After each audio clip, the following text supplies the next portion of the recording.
golden cat. Eyes locked onto Caleb Vane beside a humming refrigerator shrouded in whispering wind. The fur on its neck shimmered like oil spilled on water, catching the weak trailhead light. I'd found the cat earlier, pacing the abandoned ranger station, porch, its movements too precise for a stray. Now it watched me, unblinking, as I knelt beside the humming refrigerator. The wind scraped against the station's tin roof like fingernails on glass, carrying whispers that formed words, "40 Caleb, Caleb, Caleb." Asterisk the refrigerator's steady thrum vibrated my molars. A bass note beneath the wind. Srasp. ID left my survey clipboard inside, but the station smelled of dust and damp stone, not the ozone tang of a storm. Yet the air clung thick with the scent of rain, even sealed in this concrete. Walled room. The junk mail envelope lay on the scarred wooden table. ID picked it up from the trailhead, a discarded bin, its edges frayed like old skin inside. Black sand, not granular, but viscous, like spilled ink. I lifted it to the light. It pulsed, once, twice, deep within its core, a slow rhythmic throb against my palm. I scraped a corner of the sand onto the survey report's margin with my quill. The sand dissolved the 1490's ink on the page, leaving only a stain like dried blood. The wind's whispers sharpened, now sounding like a chorus of children chanting my name. Caleb, Caleb, Caleb. Asterisk the refrigerator hum deepened, a physical pressure in my chest. I scraped more sand. It flowed like liquid shadow, dissolving the ink. Faded brown into a slick black pool. The sand's pulse synced with the hum, a slow, insistent heartbeat beneath my skin. The wind's whispers became a low, guttural hiss, like wind through 1,000 dry reeds. I felt the vibration in my teeth, the hum dropping into my bones. The storm smell intensified. Wet stone, ozone, the sharp tang of lightning. Despite the closed windows, the refrigerator's hum shifted, dropping a half step. The cat's golden eyes narrowed, pupils thin slits. I felt a cold draft. Though the room was sealed, the sand stopped pulsing. The wind's whispers ceased. The refrigerator's hum dropped to 17 hertz, a subsonic thrum that rattled the loose window pane. I didn't hear it. I felt it in my marrow, a deep, resonant silence that swallowed all sound. The cat turned its head, its oil, slicked fur catching the dim light as it padded silently into the shadows. The last thing I registered was the scent of rain, thick and cloying, as the refrigerator's hum became the only sound left. The key was fused to the wall where the concrete met the dirt, half buried like a tooth in a child's gums. I traced its brass curves with my thumb, the metal warm as a living thing, though the air here tasted of rust and something older, something that curled at the edges of my tongue like a dead moth's wing. The hum from the refrigerator had stopped. The station was silent except for the needle drop of my own breath against the parchment, thick skin of the envelope still clutched in my other hand. The key's head was a perfect human eye, the pupil a dark well of oil that didn't reflect but fought a juve. I turned it. A slow, wet twint click, the sound of a lock yielding or a rib cracking. The eye's lashes were threads of rusted wire, and when I turned the key they trembled. Then, from the iris, a single bead of cold liquid welled. It rolled down the brass cheek, slow as syrup, and I watched it fall. The drop hit my palm with the exact sound of a needle dropping onto waxed stone. Flinkwidee. The liquid wasn't water. It didn't evaporate. It didn't run. It sat there, a perfect bead, and my skin prickled as if I'd touched ice. Then the reflection in the key's pupil moved. Not a flicker, not a distortion.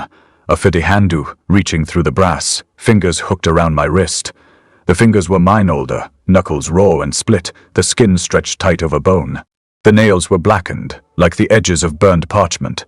The reflection's eyes were hollow, the irises dissolved into a milky gray like tallow left too long in the sun. Caleb. The voice wasn't in my ears. It was in the marrow of my bones, a vibration that rattled my teeth.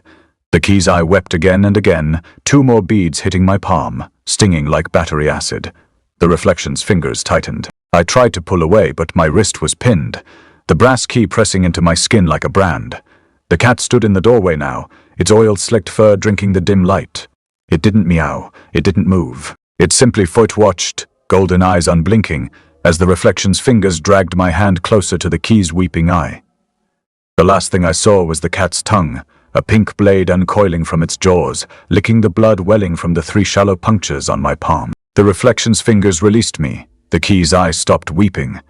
The hum of the refrigerator returned, low and resonant, filling the silence like a held breath finally let go.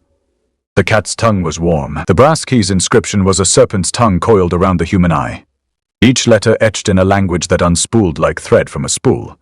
Except the thread was alive, the characters writhing just beneath the surface, as if the metal itself had been scorched with something that refused to settle. My fingers trembled over the parchment, the quill's tip dragging through the dried ink with a sound like a fingernail against a chalkboard, slow and deliberate.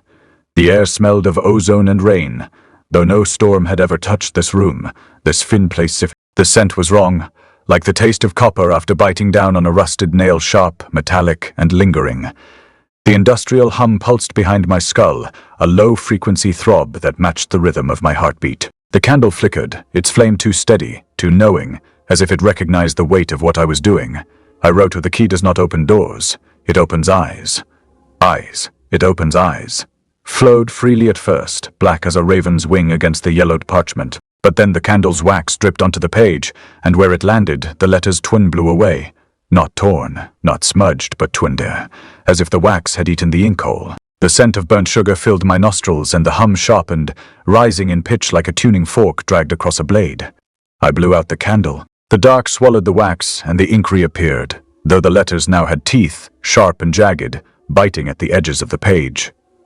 The cat stood in the doorway, its oil-slicked fur drinking the dim light. It didn't move, but the air between us shifted, like the moment before a storm breaks. Then, crack, the inkwell shattered. Not from force, but from 20 pressure, as if the cat's presence had made the clay too brittle to hold.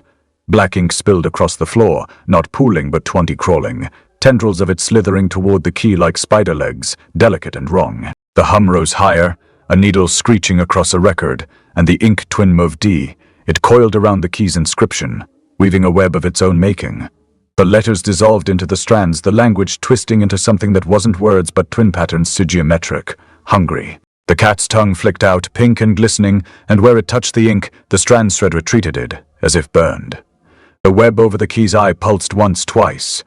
Then it settled, a perfect lattice of black silk stretched across the brass, sealing the inscription away. The hum dropped back to a low, resonant drone, filling the silence like a held breath finally let go. The ink didn't crawl anymore. It waited. Chapter 4. The Cat's Obstruction. The wind whispers my name as I drag the heavy brass key toward the trail entrance, its voice 1,000 tongues licking at the edges of my mind. Oh, Caleb. It hisses like steam escaping through clenched teeth. Oh, don't look back. Each loose stone underfoot grumbles with resentment, their ancient surfaces rough and unforgiving against my palms. The industrial hum behind me intensifies, vibrating my molars until they ache. It is not just in my head anymore, the very air throbs with it, a symphony of unseen machinery grinding gears that dawn't to exist. The wind picks up, its breath cold on the back of my neck, carrying whispers of warnings I can toot quite grasp. The cat stands at the entrance, its golden fur shimmering like oil under the dim light spilling from the cave mouth. It doesn't move, but the air between us shifts, pressure building until it is almost too much to bear. Then, crack, the key. Sigh weeps a single tear of blood, red wax. I freeze, my heart pounding in my ears like a drum roll leading into something terrible. The cat leaps onto the key, its weight pressing down on the inscription, sealing it shut. Black ink crawls out from beneath its pores, tendrils reaching for me with desperate urgency. The wind howls again, louder this time, drowning out everything but my name, for Caleb Vane. It echoes in my mind, bouncing off walls of memory until all I can see is the cat's oil. Slicked fur rippling like a pond disturbed by something unseen beneath its surface. Something hungry. I reach for the key, fingers brushing against cold brass. The cat hisses, arching its back, hackles raised. Its eyes are milky orbs of unknowable intent, reflecting nothing but the emptiness within them. I try to pull it away from under its paws, but it is like trying to lift a boulder with my bare hands. The ink continues creeping towards me, tendrils stretching longer and thinner until they almost translucent. They reach for me, delicate spider legs begging for mercy or salvation. I can tell which. But I know one thing. If those strands touch me, something terrible will happen. I try again to move the key, desperation lending me strength. This time it budges slightly but not enough. The cat scratches at its surface, claws clicking against metal like castanets played by a madman. Each strike sends vibrations through my bones, resonating with the hum behind us until I feel like I am being torn apart from within. Then, forfeit, weep. Another tear of wax spills forth from the key. Sigh. The cat pauses mid-strike, head cocked to one side as if listening for something only it can hear. Then it turns its milky gaze on me. And in that moment before all hell breaks loose, I swear it smiles. The wind screams my name again.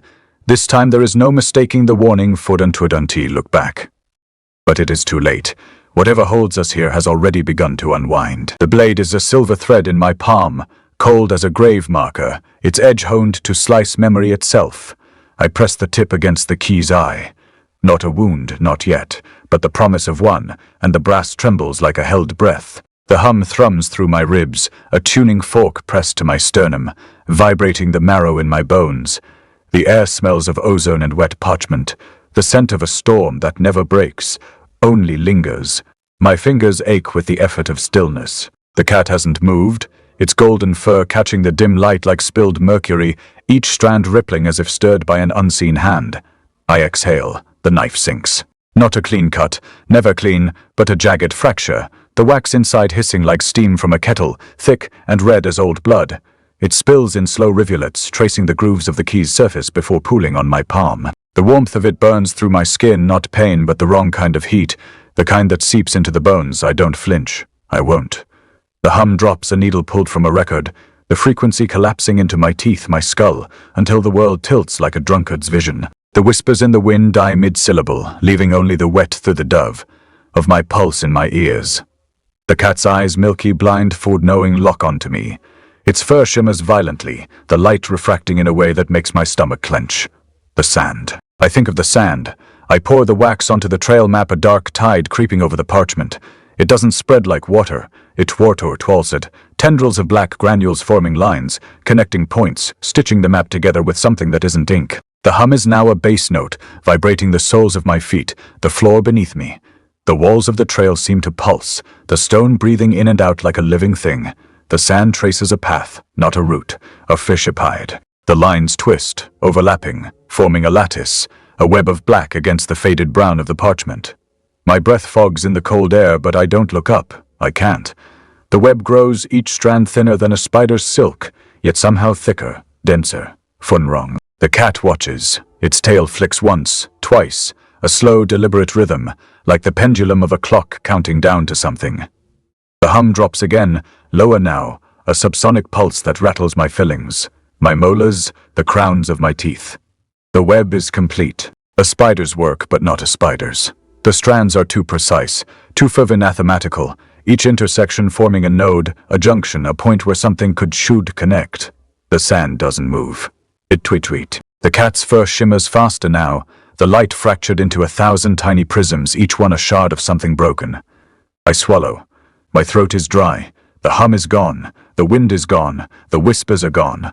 Only the web remains, and the cat's gaze, which hasn't wavered. It's not watching the sand. It's watching me waiting. Waiting. The web pulses once, a single ripple, like a heartbeat. Then the sand shifts, rearranging itself into something else, a shape that wasn't there before. A shape that looks like a hand, fingers splayed, palm up, as if reaching for something that will never come. The cat's tail lashes the air, a single, sharp fur crack, like a whip. The web trembles, and then it moves, not the sand, the foof and shape T. The hand twists, fingers curling inward, and I realize too late that it's not a hand at all. It's a stubborn mouth that's stitched together from the same black threads, lips parted, tongue a single strand of sand stretching between them, tasting the air. The cat hisses low and guttural, its body tensing. The mouth opens wider, the tongue flexed. The sand in my palm stings like acid. I don't scream, I can't. The web is still, the cat is still, the mouth is still. And then it one breathes. Excellent. That is precisely the output I was looking for. The level of detail and the systematic approach are exactly what I needed. The 200+ items are well identified and categorized. Thank you. Chapter 7. The keyhole in flesh, the brass key, lies heavy in my palm, its eye weeping a single glistening tear onto the parchment, yellowed skin of my hand. I trace the outline of where it must go, an oval like the pupil of some vast, unblinking creature locked within this labyrinthine wall. My breath is shallow, echoing in my ears as if whispered through a tin can. The air tastes metallic, like storm on the horizon, though there are no windows to let in the world outside. Only sealed doors and passages leading deeper into this madness. I press the key into my palm until it hurts, a dull ache that resonates with a low, frequency hum vibrating through these walls, filling each cell of my body with its rhythmic throb. It is as if I've become attuned to some primal frequency, tuned into the heartbeat of whatever lies beneath this earth. The cat darts between my legs, knocking me off balance.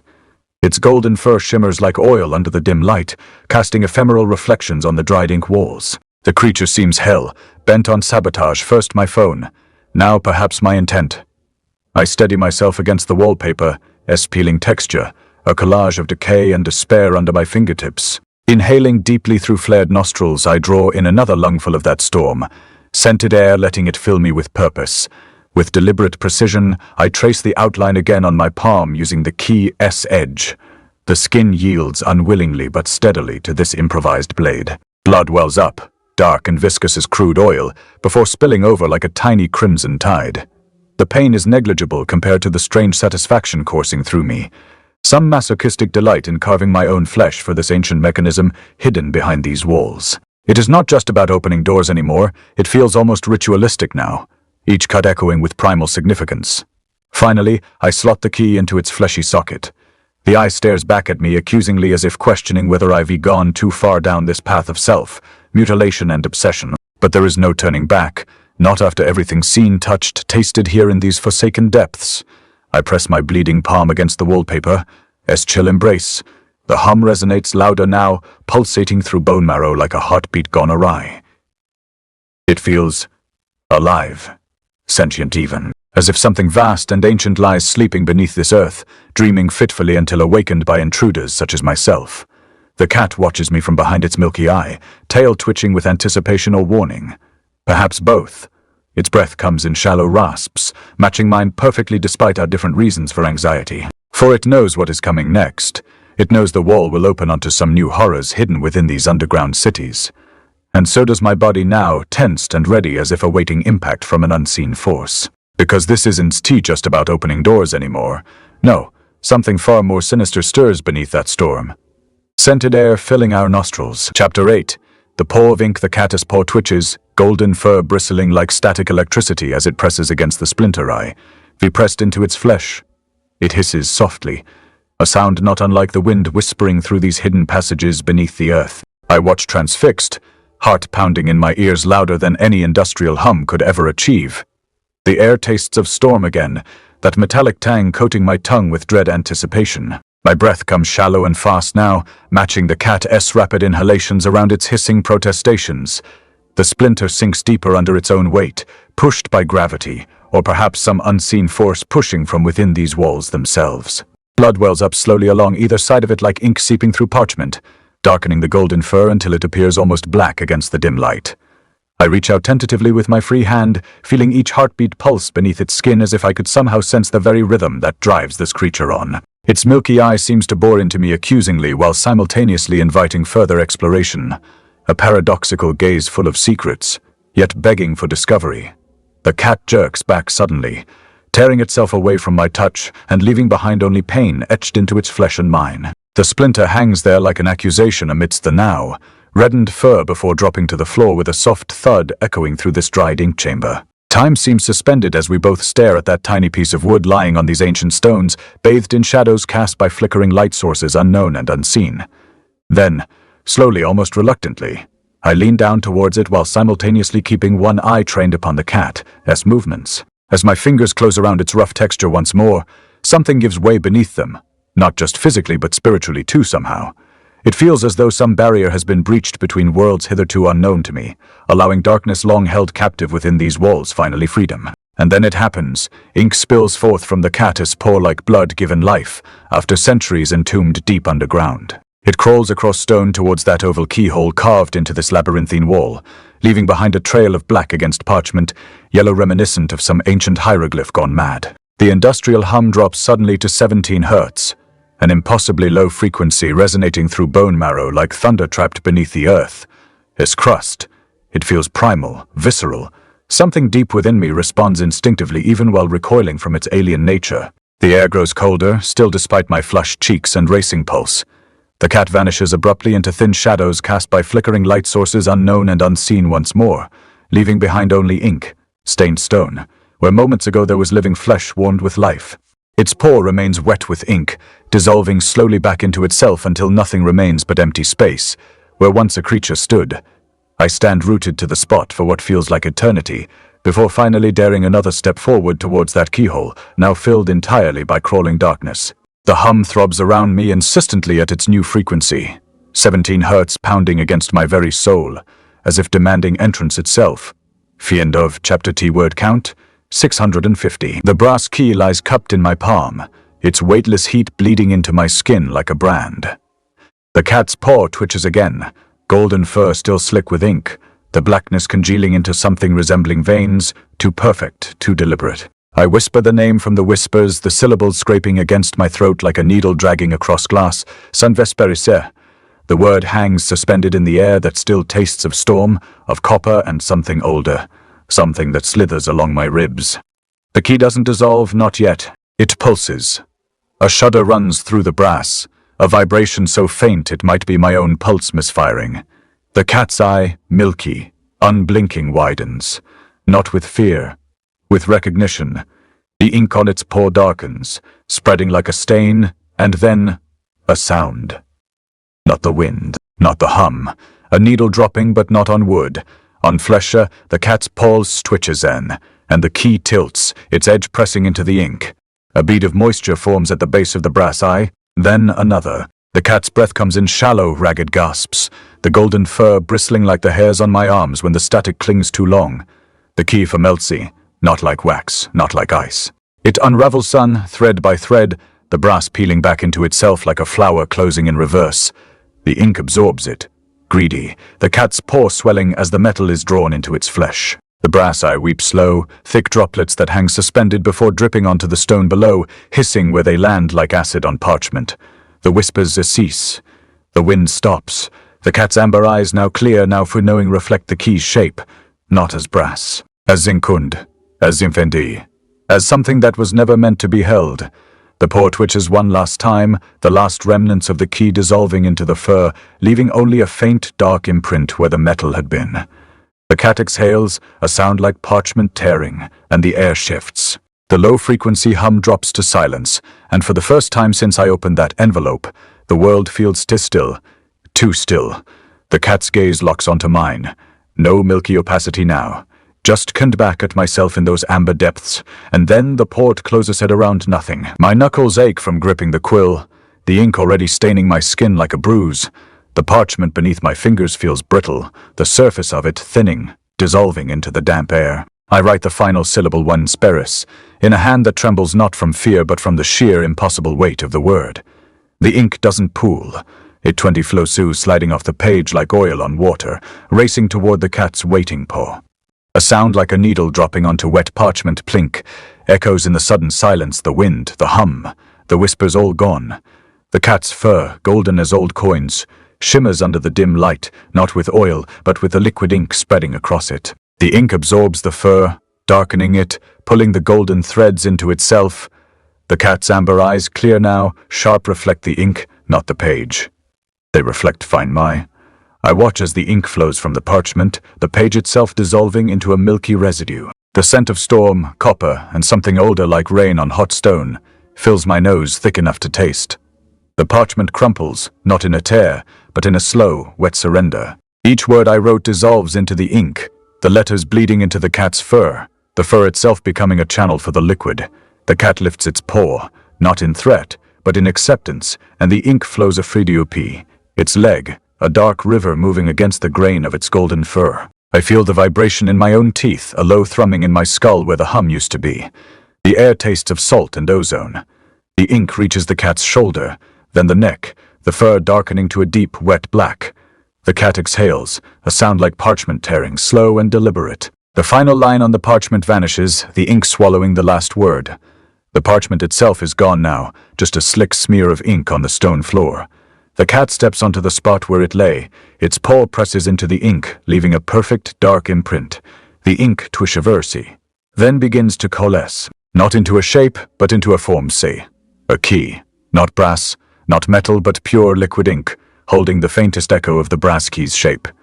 The ink forms a key, sharp and dark, lying on the stone like a wound. I stare at it, the storm scent clinging to my skin, the copper taste sharp on my tongue. The cat's paw lifts from the floor. The ink key sits there, glistening, its edges blurred like a reflection in water. The cat turns its head toward me, the amber eyes holding nothing but the reflection of the key, the reflection of Twendi Mai. The wind does not return. The hum does not return. The whispers do not return. Only the key, and the silence, thick as the ink on the floor.